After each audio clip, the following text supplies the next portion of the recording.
All right, so you ready to dive into some happiness hacks? I am always ready to explore the science of happiness. Yeah, me too. Well, today we're looking at an article from Habit Strong called 10 Simple Daily Habits to Build for a Happy Life. Sounds promising, right? Definitely. Simple habits, big impact. I like it. Yeah, and there are some real gems in here, some stuff I've never even thought of before. Oh, cool. Can't wait to hear. Okay, so first up, we've got meditation, Oh, meditation. Always a good one. right? But I think sometimes people hear meditation and they think monk on a mountaintop or something. Yeah, it can seem intimidating. Right, but this article, it's really about starting small, like even just 5 minutes a day. And consistency is key. Exactly. They even suggest pairing it with a habit you already have, like brushing your teeth. Oh, interesting. So, like, brush your teeth, then meditate for 5 minutes. Yep, exactly. Make it a little ritual. I love that. Super practical. Right. And they recommend starting with mindfulness of breath as a technique. Have you heard of that one? Yeah, for sure. It's all about paying attention to your breath as it goes in and out. It's a great way to anchor yourself in the present moment. Yeah, and the article talks about how it can really help with stress and emotional well-being. Absolutely. It's been shown to reduce anxiety, improve focus, even boost your immune system. There's a ton of research backing it up. Wow, impressive. Okay, so after we filled out with some meditation, it's time to get moving. Ah, yes. Exercise. Another happiness powerhouse. Oh, absolutely. I have to say, this is my personal favorite. I always feel so much better after a good workout. Right, there's that immediate mood boost, but it also has long-term benefits for your mental health. The article mentions that even like 30 minutes of moderate exercise most days of the week can make a huge difference. Yeah, it helps regulate your mood, improve sleep, reduces stress and anxiety. It's really like magic. I know, right? They actually recommend treating exercise like a doctor's appointment, making it a non-negotiable. Yeah, schedule it in your calendar and stick to it. Your future self will thank you. For sure. And they also emphasize, finding something you actually enjoy doing. Yeah, it shouldn't feel like a chore. Dancing, hiking, swimming, sports, whatever gets you moving and puts a smile on your face. I love that. So ditch the boring gym routine and find your happy movement. Okay, next up we've got journaling. What do you think about this one? Ooh, journaling. It's like free therapy, right? Exactly. I think it's one of the most underrated habits. It's really powerful for self-discovery and emotional processing. Totally agree. It helps you clarify your thoughts, identify patterns, even just vent and release pent-up emotions. It's so cathartic. The article describes it as like having a conversation with yourself on paper. I love that image. Yeah, it's a great way to get to know yourself better. And there are so many different ways to journal, too. Like you can free write, use prompts, focus on gratitude. Yeah, totally. They even talk about writing unsent letters to people. Oh, wow, yeah. That's a powerful one. Right. It can be really helpful for working through difficult emotions or unresolved issues. Definitely. And for beginners, I think the key is to not judge yourself. Just let your thoughts flow onto the page. I agree. No editing, no censoring, just pure raw expression. And consistency. Like with meditation, finding a specific time each day to journal can really help make it a habit. All right, get ready for this next one. It's all about breaking your smartphone addiction. Oh boy, that's a tough one for a lot of people. It really is. I mean, think about it. We're constantly bombarded with notifications, updates, news feeds. Yeah, it's a recipe for distraction and overwhelm. And the article even goes so far as to compare excessive phone use to compulsive habits like gambling and drug abuse. Wow, that's a strong statement. But I think it reflects the reality for a lot of people. It's so easy to get hooked on that dopamine rush from likes and comments. Exactly. It can become a real addiction. So the article offers some practical tips for breaking free. Okay, like what? Well, they suggest starting by uninstalling unnecessary apps, especially social media and games that are designed to be addictive. Makes sense. Out of sight, out of mind. Right, and then it's all about setting boundaries, creating phone-free zones in your home. Oh yeah, like no phones at the dinner table. Exactly, and turning off notifications, resisting the urge to constantly check your phone. It's like a digital detox. Yeah, it is. And instead of reaching for your phone every free moment, try engaging with the real world. Pick up a hobby, read a book, go for a walk, spend time with loved ones. Reconnect with what truly matters. Yes, okay, so we've relaxed, we've moved our bodies, we've journaled, we've ditched our phones. Now it's time for deep work. Ah, deep work, the holy grail of productivity. I know, right? It's about focusing intensely on a single task for an extended period of time, free from distractions. So basically the opposite of how most of us operate these days. Pretty much. But the article argues that deep work is essential for achieving flow and maximizing your creative output. And flow is that amazing state where you're completely absorbed in what you're doing, time flies by, and you produce your best work. I love those moments. It's like being in the zone. Yeah, it's incredibly rewarding. So how do we actually cultivate deep work in our distracted world? Well, the article provides a structured approach. First, you schedule dedicated blocks of self for deep work and treat those blocks as sacred. No meetings, no emails, no interruptions. Exactly. Then you find a quiet space where you can work uninterrupted. And eliminate all distractions. Phones off, notifications silenced, internet blocker if you need it. Yep, it's about creating the ideal environment for focus and concentration. Love it. Okay, so now we're focused and productive, but we're also probably starting to feel a little tired. Yeah, all that deep work can be mentally exhausting. Which brings us to habit number 6, fixing your sleep. Ah, sleep. The foundation of well-being. I know, right? But so many people struggle with getting enough sleep these days. It's true. We're so busy, so stressed, so connected. It's hard to wind down and get a good night's rest. Exactly. But this article emphasizes that sleep is absolutely crucial for our physical and mental health. It affects everything, your mood, your energy levels, your cognitive function, your immune system. Yeah, it's not something to skimp on. They recommend aiming for 7 to 9 hours of quality sleep each night. And even partial sleep deprivation can have negative consequences. Like feeling irritable, having trouble concentrating, making poor decisions, it can really impact your day. Totally. So, what are some strategies for improving sleep quality? Well, they suggest creating a relaxing bedtime routine. Dimming the lights, reading a book, taking a warm bath, listening to calming music. Yeah, it's all about signaling to your body that it's time to wind down. And, of course, avoiding screen time before bed. That blue light is a sleep killer. Absolutely, it messes with your melatonin production and makes it harder to fall asleep. They also recommend cutting back on caffeine, especially in the afternoon and evening. And maintaining a consistent sleep schedule, even on weekends. Consistency is key. It helps regulate your body's natural sleep-wake cycle. All right, get ready for this next one. It might surprise you. Habit number 7 is waking up early. Waking up early. But I'm not a morning person. I hear you. I'm not naturally a morning person either, but the research they cite is pretty interesting. Oh, okay, I'm intrigued. Studies have shown that people who wake up early tend to be more productive, proactive, and even happier. That's fascinating. Yeah, and they're also less likely to experience depression and anxiety. Well, I guess the early bird does get the worm. But what's the science behind this? It's thought that early risers benefit from increased exposure to sunlight, which helps regulate their circadian rhythm and boost their mood. Oh, that makes sense. Sunlight is so important for our well-being. Plus, they have more time to get things done before the day gets hectic. They can start their day with a sense of accomplishment and purpose. I can see how that would set a positive tone for the rest of the day. But of course, waking up early shouldn't come at the expense of sleep quality. Exactly. It's important to find a balance that works for you and your natural sleep patterns. Okay, let's move on to habit number 8, eating non-processed food. Ah, yes, food, fueling our bodies and our minds. And this one is all about ditching the processed junk that's loaded with sugar, salt, unhealthy fats, and artificial ingredients. Which, let's be honest, is a lot of what's readily available these days. Sadly, yes, but this article emphasizes that what we eat has a direct impact on both our physical and mental health. Absolutely, and processed foods are linked to all sorts of chronic diseases like diabetes, obesity, heart disease, even cancer. Not exactly a recipe for happiness, right? Nope. So what's the alternative? What should we be eating instead? Well, they recommend focusing on whole, unprocessed foods. Fruits, vegetables, whole grains, lean protein, healthy fats. Yeah, basically the stuff our grandparents used to eat. Exactly, real food. And they suggest a gradual approach to reducing processed food intake. Okay, so no need to go cold turkey. Exactly. Start by swapping out sugary drinks for water or unsweetened tea. Good tip. And read food labels carefully. Choose whole grains over refined grains. Cook more meals at home so you have control over the ingredients. It's all about making small, sustainable changes that add up over time. All right, ready for habit number 9. It's all about reading for at least 30 minutes each day. Oh, reading. I love that one. It's such a wonderful escape and a great way to learn and grow. Me too. I'm a big believer in the power of reading. And the article highlights that it can reduce stress, improve focus, and even increase empathy. Yeah, reading can really transport you to another world and help you see things from different perspectives. And they drop a fascinating statistic. 88% of wealthy individuals dedicate at least 30 minutes each day to reading for self-improvement. Wow, that's interesting. Makes you wonder if there's a correlation there. Right. Maybe reading is a key habit for success and personal growth. So ditch the mindless scrolling and pick up a book. Exactly. Okay, and finally, we arrive at habit number 10, pursuing hobbies or learning new things. Ah, yes. This is about injecting more joy and passion into our lives. Absolutely. It's so easy to get caught up in work and responsibilities that we forget to make time for the things we truly enjoy. Yeah, we need that balance. Work hard, play hard. Exactly. So this article encourages you to think about what you loved doing as a child. What brought you joy?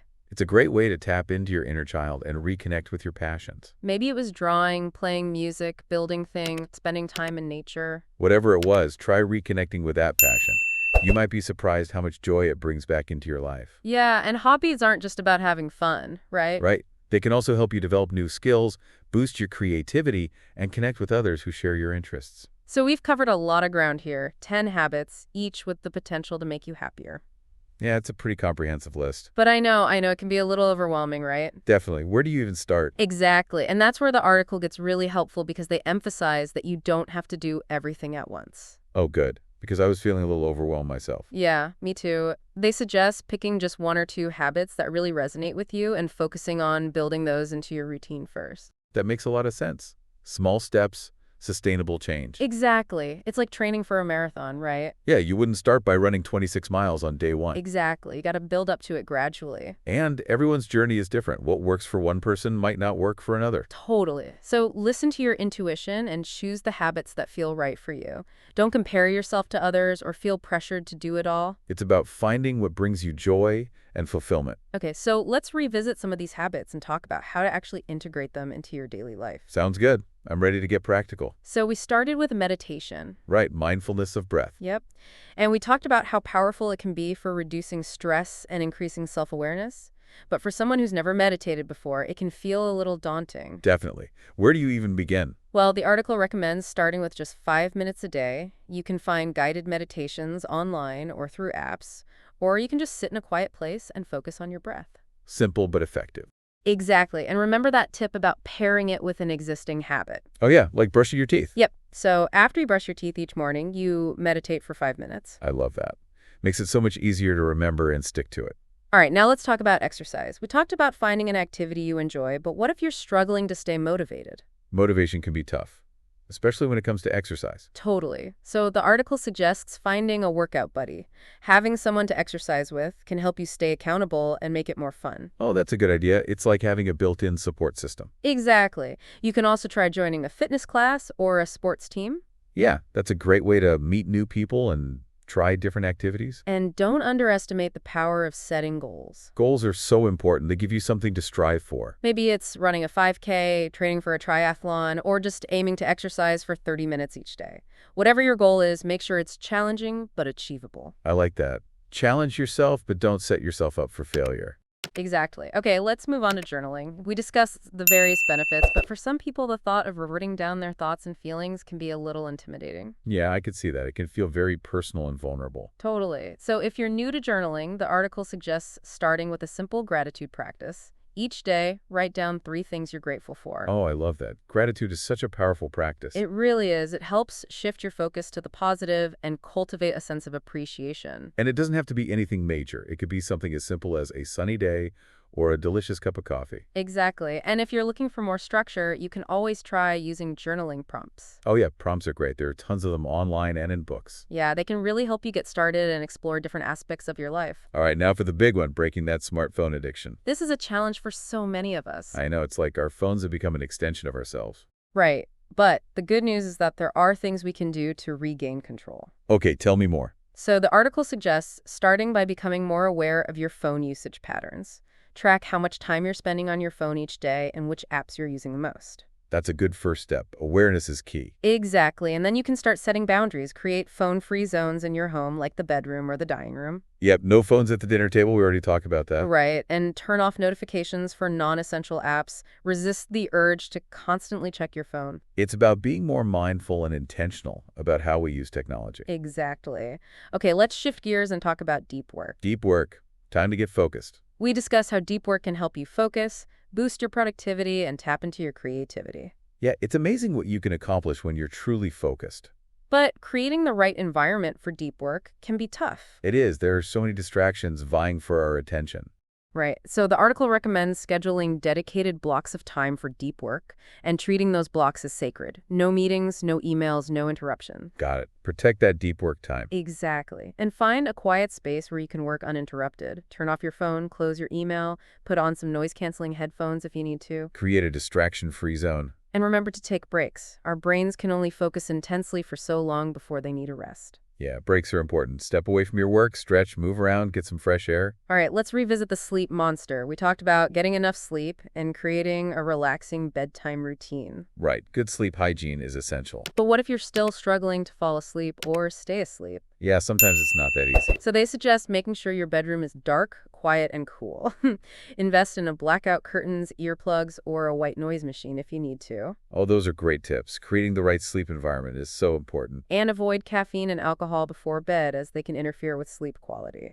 Good reminders. Sometimes we forget about the obvious things. And they also recommend that consistent sleep schedule, even on weekends. Consistency is key for so many things. It helps regulate your body's natural sleep-wake cycle. Now, for those early birds out there, we talked about the benefits of waking up early. Even if you're not naturally a morning person. Right, but how do you actually make the switch? Yeah, that's the million-dollar question. Well, the article recommends starting by gradually shifting your sleep schedule. Don't try to change your sleep patterns overnight. Okay, so baby steps. Exactly. Start by going to bed and waking up 15 minutes earlier each day until you reach your desired wake-up time. That makes sense. Give your body time to adjust. And make sure you're getting enough sunlight in the morning. Exposure to sunlight helps reset your body's internal clock. Oh, that's a good tip. Sunlight is like a natural wake-up call. And avoid using electronic devices in the hour before bed. Right, that blue light is a sleep saboteur. All right, let's talk about eating non-processed food. Time to ditch the junk food. We discussed the importance of making gradual changes. Yeah, it's not about going on a crazy restrictive diet. Exactly. Start by swapping out 1 or 2 unhealthy choices for healthier alternatives. Okay, give me an example. Instead of sugary soda, drink water or unsweetened tea.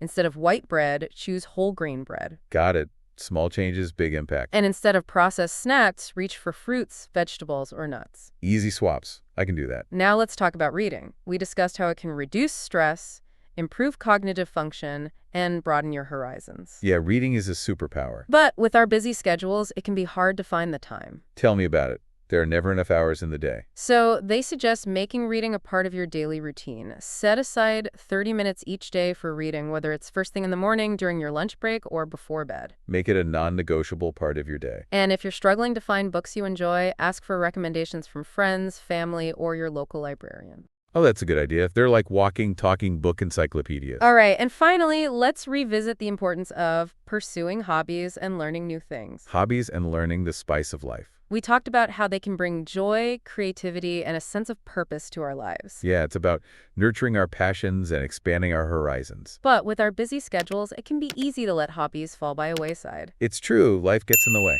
So they encourage you to make time for activities that you genuinely enjoy, even if it's just for a few minutes each day. Little pockets of joy. Exactly. Whether it's playing music, painting, gardening, or learning a new language. Or knitting, or dancing, or cooking. Whatever lights you up. And remember, it's never too late to try something new. So go out there and explore. You never know what you might discover. So, wow, we really covered a lot today. 10 habits for a happier life. It's a lot to think about, but it's all good stuff, right? Yeah, for sure.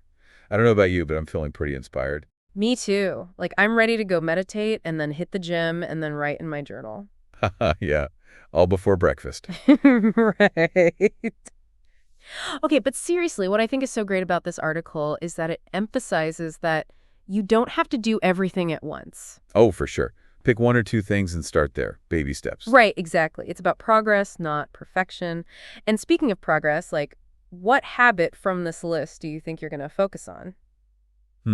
That's a good question. I think for me, it's the smartphone addiction thing. Yeah, that's a big one, for sure. It is. Like, I really want to be more present and less glued to my phone. I feel that. It's so easy to get sucked into that digital world. It is. So yeah, I'm going to make a conscious effort to put my phone down more often and engage with the real world. I love that. I think that's a great goal. What about you? Which habit are you going to tackle first? I think for me, it's probably the reading one. Oh, yeah. Yeah, I used to be such an avid reader, but lately I've just been like scrolling on my phone instead. I get it. It's so easy to fall into that trap. It is, so I'm going to make a commitment to read for at least 30 minutes every day. I love that. And maybe we can even start a little book club. Ooh, that's a great idea. We should totally do that. All right, it's a plan. Awesome. So I think that's about it for this deep dive, 10 habits for a happier life. Simple habits, big impact. Exactly. We've talked about meditation, exercise, journaling, breaking free from our phones, deep work, sleep, waking up early, eating healthy, reading, and pursuing hobbies. Wow, we really covered it all. We did. And now It's up to you, dear listeners, to take this knowledge and put it into action. Yeah. What's one small step you can take today to start building a happier life? Think about it and then go do it. Make it happen. That's it for this deep dive. Until next time, be happy, be well, and keep diving.